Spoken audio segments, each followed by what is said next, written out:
यीशु सहाय, praise the lord. हम किसी अपने प्रियों को मरते हुए देख नहीं सकते हैं। ये बहुत दर्द भरी घटना है। यीशु के क्षेत्र में ऐसे ही देखने पाते हैं। यीशु क्रूस काट में लटका हुआ है, मौत के मुंह में आगे जा रहा है और सिर्फ 6 घंटा क्रूस के ऊपर में जीवित रहा। उसके बाद में उन्होंने प्राण त्याग दिया और इस घड़ी में सारे चेला लोग छोड़ दिए। सिर्फ एक चेला जो यूहन्ना, जिससे यीशु प्रेम रखता था और यूहन्ना भी यीशु से प्रेम रखता था। इसके साथ ही हम देखने पाते हैं माता मरियम वहाँ पर उपस्थित थे। उनके साथ में उनके बहन जो सलोमी थी वो भी उपस्थित थी। साथ ही कहा जाता है और एक स्त्री क्लियोपास की पत्नी जिसका नाम भी मरियम था, और साथ ही साथ मगदला नगर से रहने वाले मरियम मगदलिनी भी उपस्थित थी। यानी 4 महिलाएं और एक चेला यहाँ उपस्थित थे। और ऐसे घड़ी में बाकी लोग छोड़ कर चले गए। संकट के समय में, दुख की घड़ी में कोई व्यक्ति हमें सहारा दे, हमारे साथ होना, ये बहुत बड़ी बात है। परंतु यहाँ तो यीशु के क्षेत्र में ऐसा देखने नहीं पाते हैं। एक चेला पात्रास यीशु का इनकार कर चुका था जिस समय न्याय हो रहा था रात की घड़ी में। दूसरा एक चेला यीशु को पकड़वा दिया और फांसी लगाकर प्राण त्याग दिया। उसके बाद बाकी चेलों का यहाँ आता पता नहीं लग रहा है। सिर्फ एक चेला जो यूहन्ना था वो वहाँ पर उस घड़ी उपस्थित है।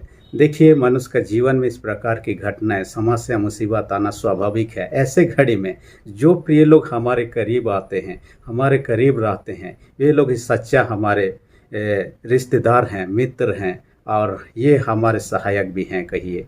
और यहाँ पर देखने पाते हैं यूहन्ना, जो भी कि दूसरे लोग, पतरस ने कहा दिया था प्राण देने तक मैं तुझे नहीं त्यागूंगा या प्राण देने तक मैं तेरे साथ रहूंगा। उन्होंने प्रतिज्ञा किया था, लेकिन उस प्रतिज्ञा को पूरा करते देख नहीं पाते हैं।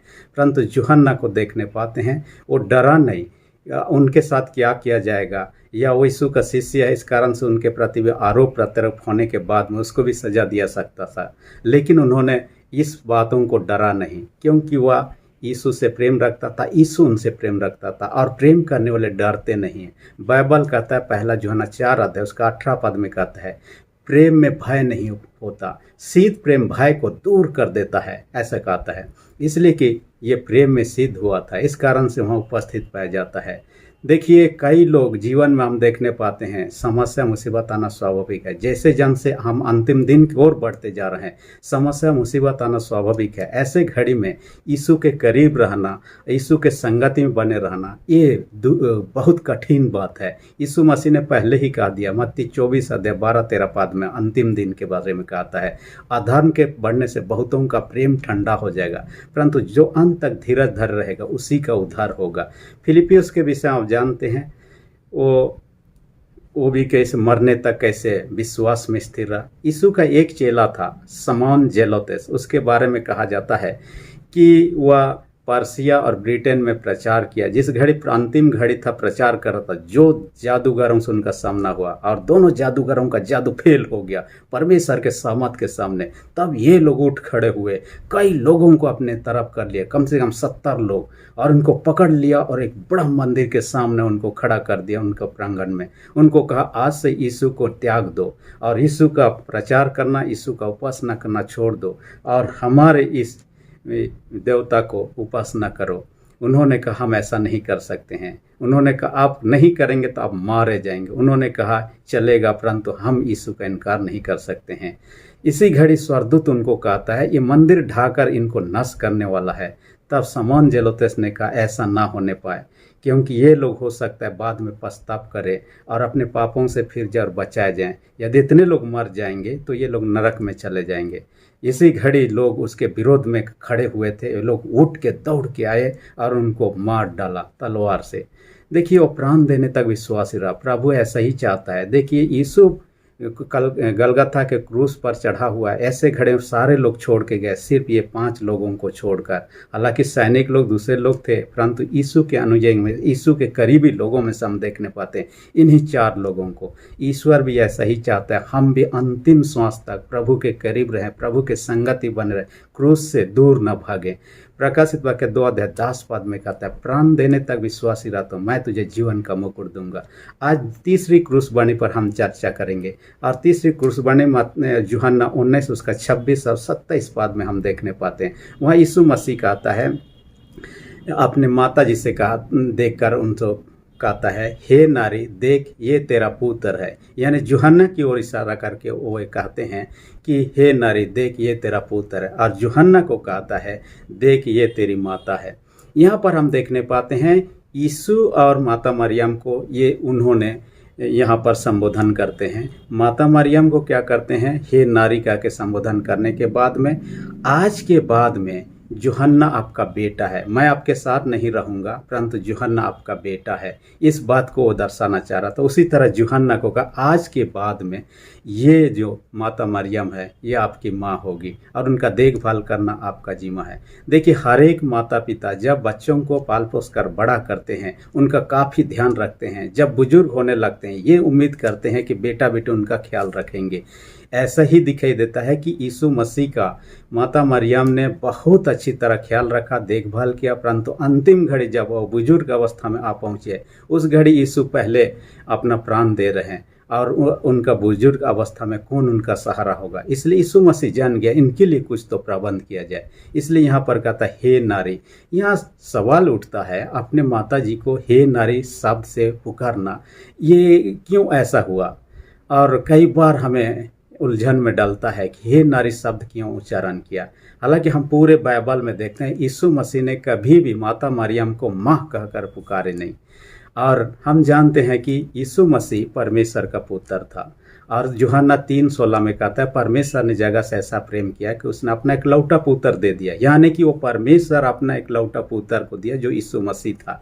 और यीशु मसीह मरियम का बेटा नहीं, वो मरियम के गर्भ में से वो जन्म लिया था, परंतु वह परमेश्वर का बेटा था। इसलिए यीशु मसीह खुद अपने मुंह से भी इन्होंने स्वीकार किया।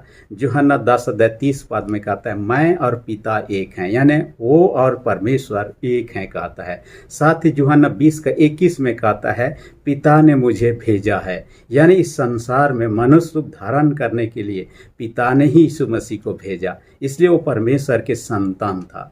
इसलिए मानवीय दृष्टिकोण से हम यहाँ पर कभी भी यीशु मसीह को माता मरियम को माँ शब्द पुकारते हुए देख नहीं पाते हैं, क्योंकि वो परमेश्वर का बेटा था और जगत का उद्धार करने के लिए आया हुआ था। एक उदाहरण से आपको समझने में आसान होगा।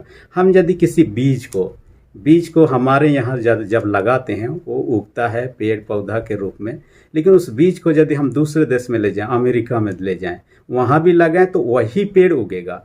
हम यदि चंद्रमा में चले जाएंगे उस बीज को लेकर वहाँ भी उगेंगे, वही पेड़ उगेगा। हम यदि मंगल ग्रह में भी चले जाएंगे उस बीज को लेकर वहाँ भी वही पेड़ उगेगा। यानी कि जिस बीज रहेगा उसी का पेड़ होगा। हम यदि आम का बीज लगाएंगे और वहाँ पर अमरूद का फल खोजेंगे, होगा नहीं। यानी जो बीज है उसी का पेड़ होता है। वैसे ही परमेश्वर का बीज था जो कि यीशु मसीह के रूप में इस दुनिया में आया। इस कारण से वो परमेश्वर का संतान होने के नाते इस मानवीय संबंध को उन्होंने महत्व यहाँ पर हम देकर यीशु अपने माता को माँ शब्द नहीं पुकारते परंतु क्या कहते हैं हे नारी शब्द पुकारते हैं। आजकल का एक ये है सरोगेसी मदर, आप लोग इसके बारे में सुने होंगे और बहुतों को इसके बारे में जानकारी है। यानी कि अपना बीज लेकर किसी दूसरे का कोख को किराया पर लिया जाता है और अपना बच्चा उनके कोख में बढ़ने दिया जाता है और 9 महीना के बाद में जब जन्म लेने के बाद में वो जन्म ले लेता है, उसके बाद में फिर हम अपने पास ले आते हैं। हालांकि संतान जो गर्भ में बड़ा हुआ किसी दूसरे का कोख में बड़ा हुआ, परंतु बीज जो था स्त्री पुरुष दोनों का में से ही लिया गया था, इसलिए ये संतान जो उनका कहलाता है। हम लोग कई ऐसे सेलिब्रिटी लोगों का नाम को ले सकते हैं जिन्होंने इस प्रकार का सरोगेसी के माध्यम से माता पिता बने। शाहरुख खान जो कि एक्टर है, उनके बारे में कहा जाता है इसी प्रकार से अपने संतान को प्राप्त किए हैं। हमारे झारखंड के कहिएगा तो हमारे जमशेदपुर की प्रियंका चोपड़ा शादी होने के बाद में उन्होंने घोषणा किया कि हम इस प्रकार से संतान को ये प्राप्त करेंगे, यानी सरोगेसी मदर के द्वारा से अपने गर्भ में से हम उनको जन्म नहीं देंगे परंतु दूसरे का गर्भ को किराया लेकर। तो इस प्रकार की प्रथा हम जब इस संसार में देखने पाते हैं, उसी अनुरूप कहिए परमेश्वर ने मरियम के गर्भ में होकर यीशु मसीह को जन्म देने का काम किया। और इस कारण से इसलिए कि मरियम वह पवित्र थी और वह दूसरे महिलाओं में से धन्य महिला थी, इसलिए परमेश्वर ने उसे चुना। इसलिए धन्य मरियम, कुंवारी मरियम और कई प्रकार के नामों से उसे हम जानते हैं। परंतु एक बात यहाँ पर, जो कुछ भी हो, मानवीय दृष्टिकोण से उनको जन्म देने वाले थे, उनके विषय में यीशु मसीह चिंतित थे। इस कारण से उनके लिए उन्होंने व्यवस्था करने का प्रयत्न किया। देखिए, कई लोग क्या होते हैं, हम लोग परमेश्वर के संतान हो जाते हैं और सांसारिक संतान भी रहते हैं। देखिए, शारीरिक रूप से जन्म देने के उधर इस संसार के संतान हैं, परंतु जब यीशु मसीह को ग्रहण करते हैं, उस पर विश्वास करते हैं, हम परमेश्वर के संतान बन जाते हैं। मैं नहीं कहता, बाइबल कहता है, यूहन्ना 1:12 में कहता है, जब हम यीशु मसीह को उद्धारकर्ता के रूप में स्वीकार करते हैं, हम परमेश्वर के बेटे बेटी बन जाते हैं और परमेश्वर के परिवार के सदस्य हो जाते हैं। और यीशु मसीह ने उस परिवार को, जो परमेश्वर के परिवार, उसको ज़्यादा महत्व दिया। कभी भी यीशु मसीह ने नहीं कहा, पहला चर्च काम यीशु मसीह का था दाखरस को पानी को दाखरस बनाना, जो काना नगर में किया था। यूहन्ना 2 अध्याय हम वर्णन पाते हैं, वहाँ पर भी हे महिला या हे नारी के रूप में उन्होंने मरियम को संबोधित किया। यहाँ पर भी हम ऐसे ही देखने पाते हैं, जो भी अवसर रहा उन्होंने इसी प्रकार की बात, इसी प्रकार से संबोधन किया। वो आत्मिक परिवार को ज़्यादातर महत्व दिया। इस कारण से आप देखिएगा, एक बार माता मरियम और उसके दूसरे लोग उससे मिलने के लिए, यीशु से मिलने के लिए गए हुए थे। और उस समय हम पाते हैं मत्ती रचित सुसमाचार 12 अध्याय में 49-50 में पाते हैं, वहाँ पर किसी ने कहा, आपके माता जी और आपके भाई लोग मिलने के लिए आए हुए हैं। यीशु मसीह ने कहा, मेरी माता और मेरे भाई कौन है? जो मेरा वचन सुनते और पालन करते, वही मेरे माता, भाई, बहन, ये लोग ही हैं। और इस प्रकार से उन्होंने परमेश्वर के परिवार को बहुत ही महत्व दिया। और इस कारण से हम देखने पाते, कई लोग ही इस संसार से अपेक्षा परमेश्वर के परिवार को ज़्यादा महत्व। मैं एक व्यक्ति जानता हूँ जो परमेश्वर का दास है, महेश चौड़ा। जब उन्होंने एक बार बाइबल किसी से पाया, एक मिशनरी से, पढ़ने के बाद उनको पता चला कि परमेश्वर कितना अद्भुत ये है, ईश्वर है, और कैसे जीवन में बड़े बड़े काम करता है। उन्होंने यीशु मसीह को उद्धारकर्ता के स्वीकार किया। घर परिवार के लोगों से जब इन बातों का चर्चा किया, घर से निकाल दिया गया और सारे संपत्ति से बेदखल कर दिया गया।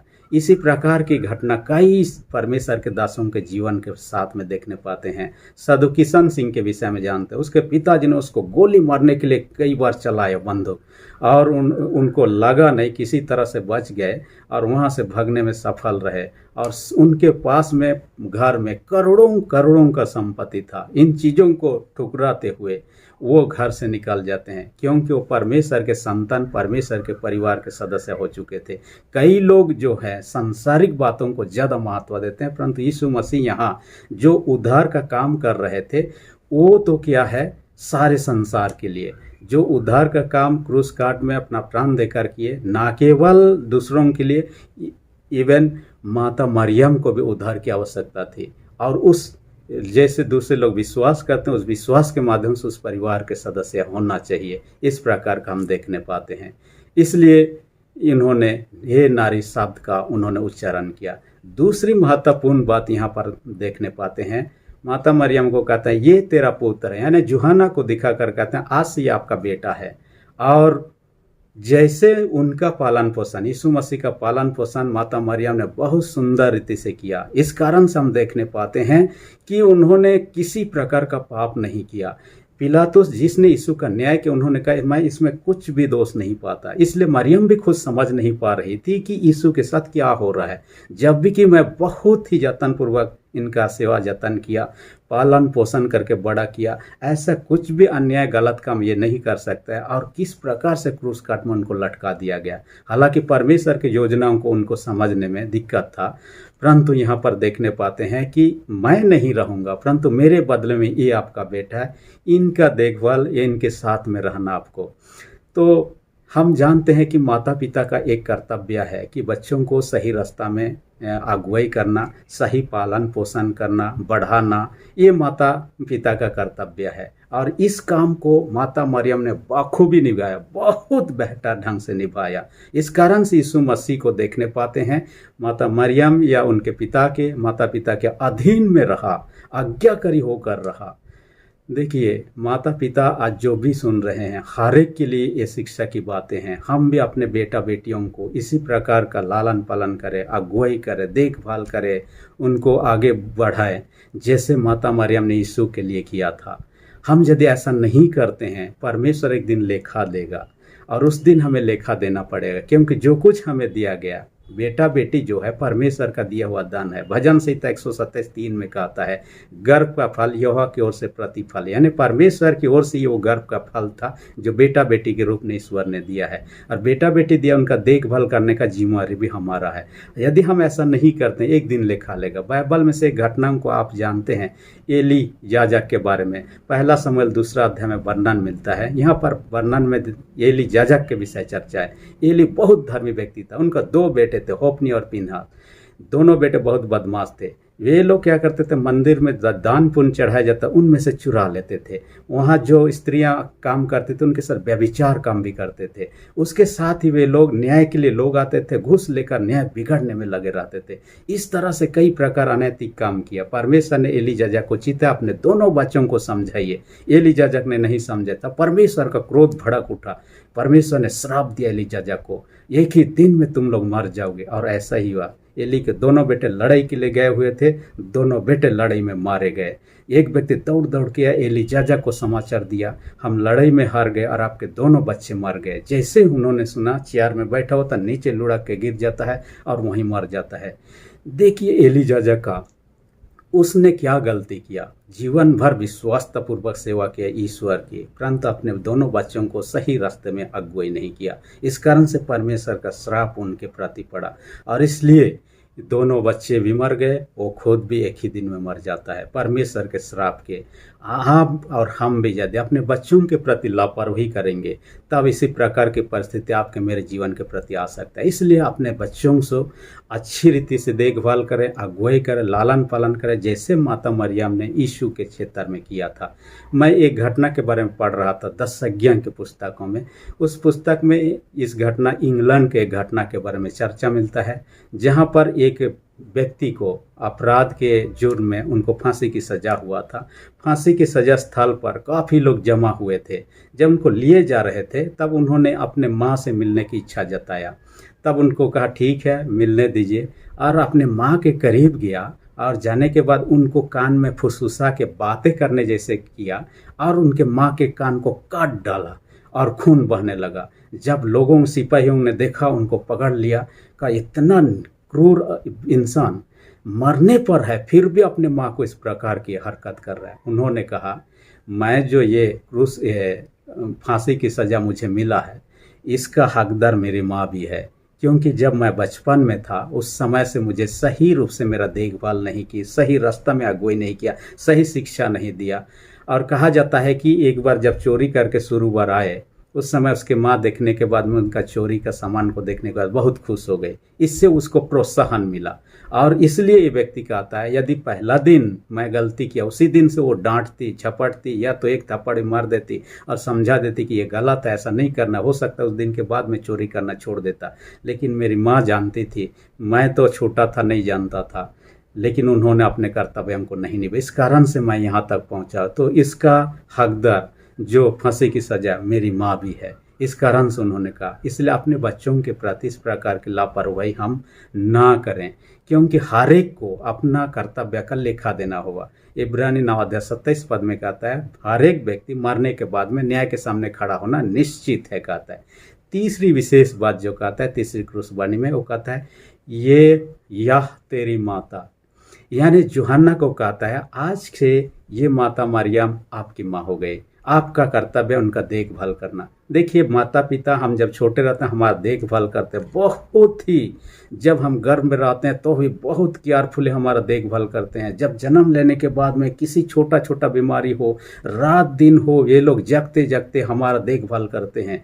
जब भी कि हम बड़े हो जाते हैं, माता पिता बुजुर्ग हो जाते हैं, बच्चों का कर्तव्य है माता पिताओं को देखभाल करना, उनका अगुवाई करना। इसलिए यीशु मसीह खुद तो नहीं इस दुनिया से विदा हो रहे हैं, तो मरियम के लिए उन्होंने यूहन्ना का प्रबंध किया, क्योंकि यीशु जानता था दूसरे उसके जो भाई लोग थे, वे लोग तो खुद यीशु पर विश्वास नहीं करते जब तक यीशु मृत्यु को प्राप्त नहीं किया था। इस कारण से उनके हाथों में सौंपना सही नहीं होगा, ऐसा समझा और उन्होंने यूहन्ना को सौंपा और यूहन्ना ने बाखूबी इस कर्तव्य को निभाया। कहा जाता है कि लगभग 12-13 साल तक मरियम यूहन्ना के परिवार में रहा, जो कि इफिसुस में उनका जीवन व्यतीत हुआ और वहाँ मरने के बाद में इफिसुस में उनको कब्र दिया गया और दफना दिया गया और वहाँ मरियम के नाम से एक चर्च भी, गिरजाघर भी बनाया गया और काफ़ी लोग उस गिरजाघर के उपासना के लिए आते और इतिहासकारों का ऐसा मानना है कि इस प्रकार की घटनाओं को हम देखने पाते हैं।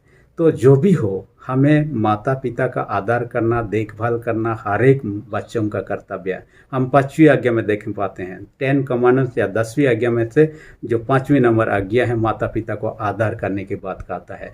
हम इफिसी की पत्री 6 अध्याय 1 से 4 पद में भी हम पाते हैं माता पिता को आदर देना, उनका देखभाल करना, उनका सेवा करना हर एक बेटा बेटी का कर्तव्य है। इस कारण से यह यीशु मसीह ने माता पिता के लिए क्या किया, अपने माँ पिता के लिए नहीं, पिताजी तो पहले से वो डेथ कर चुका था, माता के लिए उन्होंने यूहन्ना का प्रबंध किया। यूहन्ना उसका देखभाल किया, जिनके बदौलत ही हम देखने पाते हैं वो सुंदर रीति से 12-13 साल तक यूहन्ना के घर में रहे और धन्य मृत्यु के माध्यम से इस दुनिया को विदा कर लिए। देखिए एक बात है, कई परिवार में आज माता पिता बुजुर्ग हो जाने के बाद उनका देखभाल करना नहीं चाहते हैं, ऐसा कि कई लोग तो उनको घर से भी भगाना चाहते हैं। ये हमारे लिए बोझ की नहीं लोगों को लगता है, लेकिन ऐसे नहीं होना चाहिए। जिन माता पिता हमारे इतना ख्याल रखा, उनके बदौलत हम पढ़ लिख कर बड़े बन गए, आज कमाने लगे, घर में रह रहे हैं, तब हम उनके देखभाल करने के समय में उनको यदि भगाएंगे, उनको कैसा लगेगा? अच्छा नहीं लगेगा। मैं अपने बचपन को याद करता हूँ, अपने माँ से इतना प्यार करता था। जब भी बीमार होती मैं विनती करता, हे प्रभु उनको जो बीमारी है वो बीमारी मुझे हो जाए, परंतु मेरी माँ को कुछ मत होने दीजिए। मैं इस प्रकार के प्रार्थना को कर रहा था छोटा समय में। उन चीज़ों को अभी भी मैं याद करता हूँ। हालांकि इस दुनिया में अभी मेरी माँ नहीं है। एक घटना के बारे में सोशल मीडिया में मैं पढ़ रहा था, तो एक स्कूल के बच्चों को एक वृद्धाश्रम, ओल्ड एज होम उन्होंने विजिट के लिए ले लिए थे और जब वहाँ विजिट के लिए थे, एक बच्ची जो थी वहाँ पर जाने के बाद में घूमते घूमते एक बुजुर्ग महिला से मिली। उस बुजुर्ग महिला उसकी खुद की दादी थी और जब देखा तो वो हैरान रह गई, यहाँ कैसे मेरी दादी है। और उनसे बातचीत के बाद में उनको पता चला, तब दोनों आपस में मिले, तब दोनों रोने लगे। लोग उनको समझाने लगे कि हुआ क्या है, लोगों को समझ में नहीं आ रहा था दोनों क्यों रो रहे हैं। असल में उस बच्ची को उसके माता पिताओं ने कहा दिया था कि आपकी दादी इस घर में रहना नहीं चाहती है और वो अपने रिश्तेदारों के यहाँ चली गई है और वहाँ वह खुशी से है अपने रिश्तेदारों के यहाँ। इसलिए इस बच्ची को ये मालूम था कि मेरी दादी जो अपने रिश्तेदारों के यहाँ है, लेकिन असल में उनके माता पिता अपने इस बुजुर्ग महिला को बोझ समझने लगे और उसको एक अनाथालय में, वृद्धाश्रम में छोड़ आए थे। जब इस बच्ची वहाँ आई, उनसे बातचीत के बाद में उनको पता चला उनके माता पिता कितना झूठ बोल के उनको बोला था कि मेरी दादी मेरे रिश्तेदारों के यहाँ खुशी खुशी रह रही है, जब कि यहाँ ओल्ड एज होम में दुखी, परेशान, एकांत में वो रह रही है। तब दोनों का आंसू रुकने वाला नहीं था। परंतु इन चीज़ों को जिन्होंने देखा सोशल मीडिया में शेयर किया। देखिए कई लोगों का परिवार इस प्रकार के हकीकत से गुजर रहा है। हम अपने माता पिता के प्रति इस प्रकार लापरवाही ना करें। परमेश्वर ने माता पिता को अपने जगह पर बच्चों को देखभाल करने का जिम्मा दिया है, इसलिए हम जो ईश्वर को रेस्पेक्ट देते हैं उसका रेस्पेक्ट आधा माता पिता को देना जरूरी है। और ईश्वर अपने वचन के माध्यम से यही चाहता है और ये तीसरी कुशवाणी में यही शिक्षा को देना चाहता है। इसलिए आइए जो शिक्षा है वो अपने जीवन में कार्यकारी होने दे। परमेश्वर वचन के द्वारा आशीष दे, आमीन। हम प्रार्थना जीत पिता धन्यवाद देते हैं, आज के वचन का हमसे बातें किया होने दे, या हमारे जीवन में काम कार्यकारी होने पाए। जितने बीमार हैं उन सबों को यीशु के समर्थी लहू से आप ही दूर करते चंगाई दे। जो विश्वास में कमजोर हैं उनके विश्वास को दृढ़ मजबूत कर, विनती यीशु के नाम से मांगते हैं, आमीन। यदि आप तक मेरे चैनल को आपने सब्सक्राइब नहीं किया, इसी घड़ी रेड बटन को दबा करके सब्सक्राइब कर दीजिए और जो बेल आइकन निकलेगा उसे प्रेस करके ऑल पर सेट कर दीजिए ताकि आने वाले वीडियोस का नोटिफिकेशन आपको समय पर मिल सके। धन्यवाद।